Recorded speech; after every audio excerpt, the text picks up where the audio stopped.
On my day off, I invited my mother-in-law for a walk since the weather was nice. She agreed immediately, and as we were enjoying a pleasant stroll in the neighborhood park, I received a call from my husband. Oh my God. Mom has apparently collapsed. What? What is he talking about? My mother-in-law is right next to me. Yeah. So, I decided to go back home for a while. I see. While I was puzzled, my mother-in-law smiled and said, "Keep this a secret, okay?" She said it so Adam couldn't hear, placing her finger in front of her lips. I'll be back next Tuesday at the latest. Bye. With that, he hurriedly hung up. What on earth is going on? A few days later, Adam came back. How is your mom doing? Oh, she's not doing very well. He sat on the sofa, looking serious. We might have only a little time left with her. I see. Since then, my mother-in-law and I have been in regular contact, preparing for various things. Unaware of this, Adam mumbled about being troubled and started fiddling with his smartphone. And then, Will you marry me?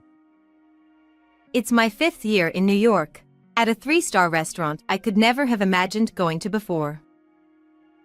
I was proposed to by my boyfriend whom I met here. Today is the happiest day of my life. I vowed in my heart to live with him. My name is Mary Holland. I moved to the city after my parents passed away. I've always been aware of my carefree life in the countryside. When I first arrived in New York, I was overwhelmed by the height of the buildings and the number of people, freezing in place for a while. Being a thorough country bumpkin who had never been to a city, I was often at a loss about what to do. In my hometown, locking the door when going out wasn't a habit, and it was normal to receive vegetables from a neighbor, rarely buying them myself. Even working in a company was something I had to get used to, and I made many mistakes at first. Mary, what kind of job did you start with? I worked as a clerk in a commercial company. There weren't many places that would hire a country girl who wasn't a new graduate. While eating the stylishly presented food, my boyfriend, my now fiancé Adam and I reminisced about the past. Why did you switch to working at a library? Was it because of your workplace? Well, everyone got along well enough. But the company was incredibly exploitative. Yeah, it must be hard to tell which companies are bad when you first moved to New York. Exactly. Back then, I didn't realize it was what people call a black company. I just thought I was being overworked, but that it was normal in the city. It's scary how you can get used to things. At that time, I was willing to work anywhere that would hire me. Having spent most of my money on moving and funeral expenses, I needed to earn quickly. Compared to my hometown, the pay was higher here and trains were frequent, so I thought I wouldn't miss the last train home. But the reality wasn't so kind. The company that finally hired me had me working from the first train in the morning to the last train at night. Lunch break was only 30 minutes, and going out during work was prohibited. I was earning money but had no time to spend it. I genuinely thought this was normal back then. That must have been tough. Why did you decide to become a librarian? I already had a librarian license from the university. But when I moved here, the library was too far, so I gave up. Then I decided to quit and move closer, and managed to get a job at a library. Did something specific make you quit? There was an old lady crouched in front of an eye clinic. I helped her to the station, but then I was late and got scolded badly. The stress of the job was taken out on me, And I was yelled at for 3 hours for things like always being late and dressing sloppily. My boss's face from that time still haunts me. You helped someone, yet you got scolded? Exactly, so I decided that company wasn't for me and handed in my resignation that day. You're very proactive. I respect that. Thanks to that, we met, and I have to be grateful. Yes, I hope that old lady is doing well. Since I changed jobs and started working at the library, my life has changed dramatically. I have proper days off and can take paid leave.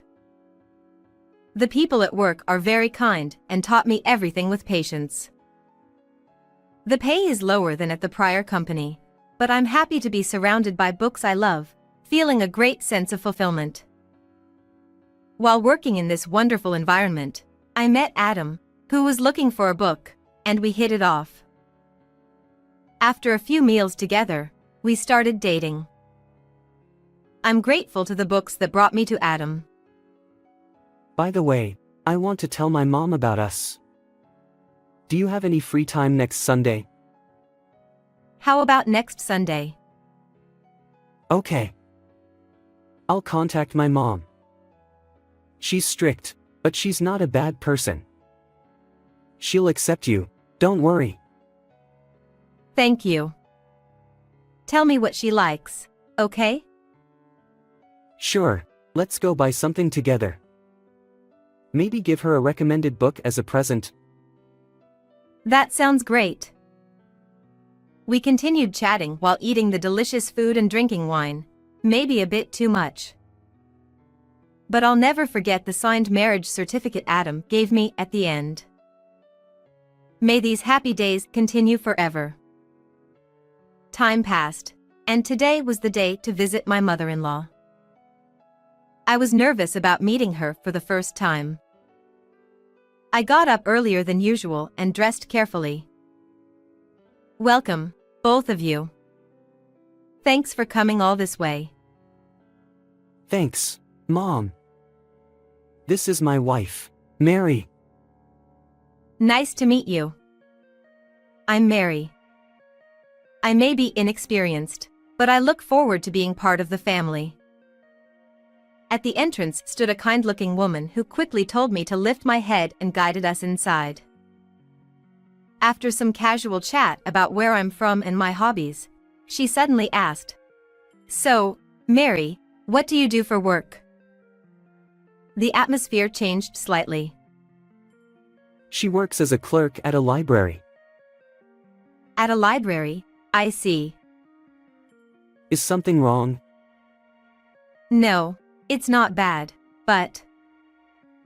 I noticed Maya's face cloud a little. I didn't expect to be questioned about my job, so my hands started sweating. I'll be honest, Mary. New York is a bit expensive, isn't it? I'm worried about the financial aspect. Do you really want to keep that job? She said this apologetically but sharply. I understood her concern. Thinking about the future, it's natural to want a daughter-in-law who earns a lot. But I answered firmly. Yes, I don't intend to change it. I felt that if I didn't convey my thoughts to Maya now, I would never be able to call her my mother-in-law. I was scared, but I believed Adam's mother would eventually accept me. So, I responded confidently. I used to work for a horrible company, but I changed jobs and became a librarian. I believe this job, which makes people happy through books, is truly fulfilling. I've never had such a rewarding job before. That's right, Mom. Mary and I met at the library where she works. Books brought us together. I earn enough money, so you don't have to worry. Adam also agrees with my opinion and supports me. I'm very proud of this job. If we ever run short on money, I'm willing to take on part-time work or whatever it takes. That's how much I want to continue this job. I spoke my mind with a slightly firm tone, but I expressed my current thoughts boldly. Maya had a difficult expression but nodded deeply. I see, Mary.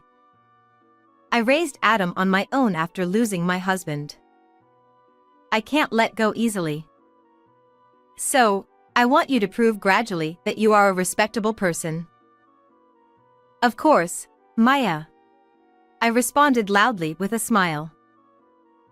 The tension that had filled the room suddenly eased, and normal conversation began. Finally, both Adam and I relaxed our shoulders and felt relieved.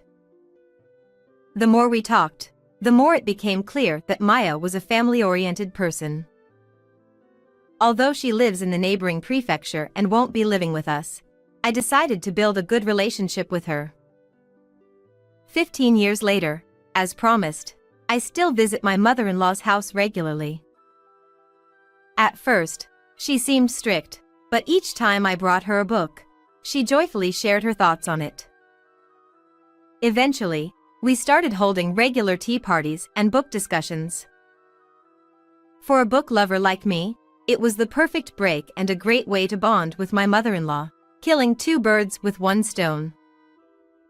I have to thank Adam for suggesting I recommend books to her. However, I haven't been able to talk much with Adam recently. At first, our married life was like a dream come true. Adam, kind and considerate, was the ideal husband who helped me forget the loneliness of losing my parents. He helped with the housework and even surprised me with bouquets on special occasions. Every day was filled with happiness, but in the past few years, that happiness has faded. It's only natural that the initial excitement would wear off after many years, but Adam's sloppiness has become more noticeable. He used to help with the laundry, but now he leaves it to me. He doesn't even put his clothes in the washing machine anymore, and his socks are always inside out. When I point this out, he complains, "It's a hassle. If you don't like it, do it yourself." He stopped cleaning up after himself, ignored the doctor's advice about his diet, and started criticizing the healthy meals I made for him. Hey, Adam. Don't you think you're being a bit cold? Today, too, I sighed at the leftover food on his plate. The menu was designed to address his iron and calcium deficiencies. He used to compliment me on my cooking. Is that so? You're coming home late and leaving your meals unfinished. What are you trying to say? Do you think of me as a servant or something? I lowered my voice a bit and asked.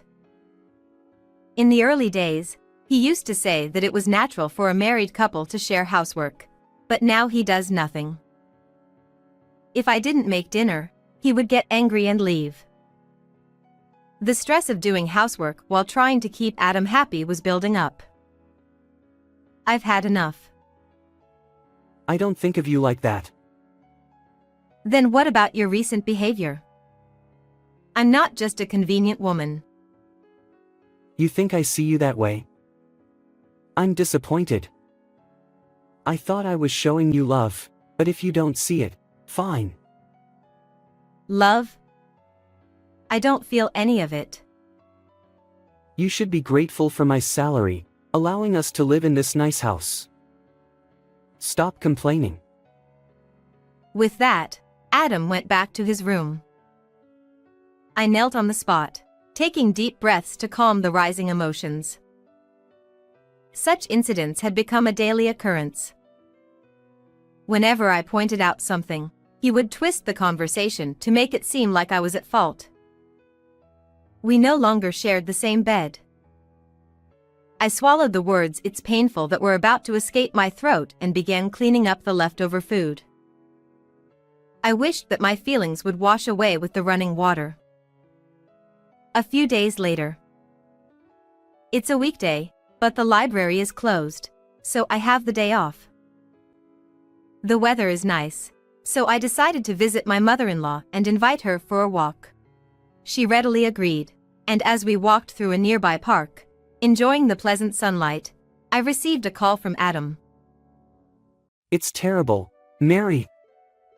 Mom has collapsed. What? What is Adam talking about? She is right here next to me. Yeah, so I'm going to stay at her house for a while to keep an eye on her. I see. While I was confused, my mother-in-law smiled and said, "Keep it a secret that I'm here." She put her index finger to her lips, signaling me to be quiet. I almost let out a sound of surprise. Mary, you don't need to worry. I'll take care of it. You don't need to call or anything. It might stress Mom out. Okay. But don't you have work? Mom's emergency takes priority. Of course, I'm taking time off. When will you be back? I'll be back by Tuesday night. Bye. With that, Adam hurriedly ended the call. I gripped my smartphone and stared at the ground. My mother-in-law gently held my hand. "I'm sorry, Mary. Leave the rest to me." My heart was pounding loudly, but her words calmed me down a bit, and I went home as she instructed. After that, my mother-in-law and I kept in touch regularly and started making various preparations. On Tuesday night, as promised, Adam came home. I'm back. Welcome back. How is your mom? Not too good. I'll need to visit her occasionally, so I might not be home often. Really? That serious? Adam sat on the sofa with a grave expression. I exaggerated my surprise. Yeah, I want to cherish the remaining time with her. Do you understand? Of course. Actually, I'll go too. No, I want it to be just the two of us. It's our last bit of parent-child time. And remember, Mom didn't think highly of you at first. That's... My voice trembled.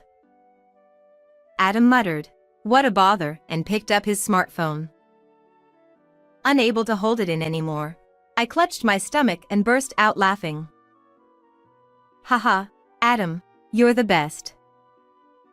Ha! What's wrong with you, Mary? How can you laugh when my mother is critically ill? He threw his smartphone aside and approached me with an angry face. I stopped him with my hand and opened the door to the adjacent room. Who's critically ill? Ha! Mom! Why? My mother-in-law herself appeared. Adam was so shocked that his face turned pale. On the contrary, my mother-in-law approached Adam with a fierce expression. "What have you been doing this past week?" What? As you can see, I'm perfectly healthy. What were you doing? That is... Adam averted his eyes and hesitated. Of course, he couldn't lie anymore with his perfectly healthy mother standing in front of him. Mary, did you call her? I told you not to because it would stress her out. Unable to find any excuse, Adam turned his anger towards me.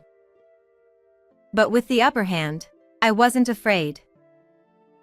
"Adam, when you called, I was on a walk with my mother-in-law."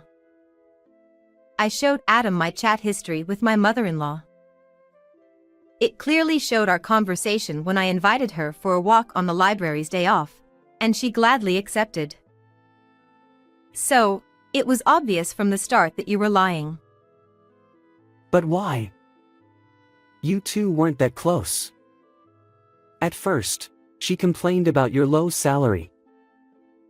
That was just to test Mary. Ha! Despite what I said, Mary kept bringing me recommended books and inviting me out. unlike you, who never visited. My mother-in-law spoke with an exasperated tone, and Adam tried to argue. I didn't know. Why didn't you tell me? I tried at first, but you stopped listening. Initially, I had no intention of hiding it, but Adam's refusal to communicate had backfired on him. If he had known about our good relationship, this wouldn't have happened. Adam looked down in frustration. His smartphone vibrated, but he was too exhausted to care. Do you remember when I told you about helping an old lady in front of an eye clinic while I was working at a company? That was the trigger for my career change. I think I remember. That was me. The world is a small place, isn't it? Yes, this was the most significant event that brought me closer to my mother-in-law. While reminiscing about the past during a tea party, she suddenly exclaimed loudly, "That was me." She opened her eyes wide, looking surprised. At that time, she was suffering from a complex eye disease and had come to the city for surgery. However, after the operation, she got lost and was in despair when someone called out to her. Due to the postoperative eye drops, her vision was still blurry, so she couldn't see the person's face. Therefore, she didn't recognize me by my face, but she became certain after hearing my story. I'm so happy to have met the person who helped me again. Thanks to that, we've become very close.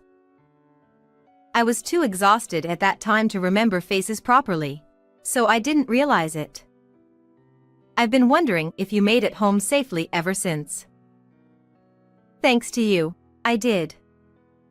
Although now my son seems to think I look like a patient who doesn't have long to live. Maybe you should be the one getting eye surgery next time. Adam usually tries to assert dominance over me, but he seems to stand no chance against his real mother. He opened his mouth, seemingly wanting to say something, but no sound came out. Then, the door leading to the adjacent room opened again, and I heard a woman's voice calling Adam. Ha, Iona. Good evening, it's been since yesterday. Iona smiled sadly and faced Adam. She was slightly younger than me, with a well-defined face, a delicate frame, and a floral dress that suited her well. Seeing her slightly trembling shoulders evoked a protective instinct. I could somewhat understand why Adam fell for her. Why are you here, Iona? When I got home after we said goodbye yesterday, these people were there. They told me everything. You're married, aren't you? How did you? I hired a detective agency to investigate everything over the past week. A week ago, right after I hung up the phone with Adam, my mother-in-law sent me home and went straight to the detective agency. She didn't care about the cost and urgently requested an investigation into her son's affair. As a result, evidence was quickly gathered, and they identified Iona's home and made contact. Adam, you got along well with my parents, didn't you? They are very angry, and of course, so am I. I brought them here today to settle things. According to the investigation, Iona worked at a client company, and she told us they fell in love at first sight. She hadn't known Adam was married, and if she had, she never would have dated him. Her parents, who had been considering marriage, were furious upon learning the truth about Adam. They sincerely apologized to me, despite not being at fault, which made me feel both guilty and even angrier at Adam. That's why I apologized to the three of them and suggested they come here today. So, Adam, your affair is completely exposed. I'll give you my lawyer's contact information later. You'll go through them from now on. How do you plan to live without me?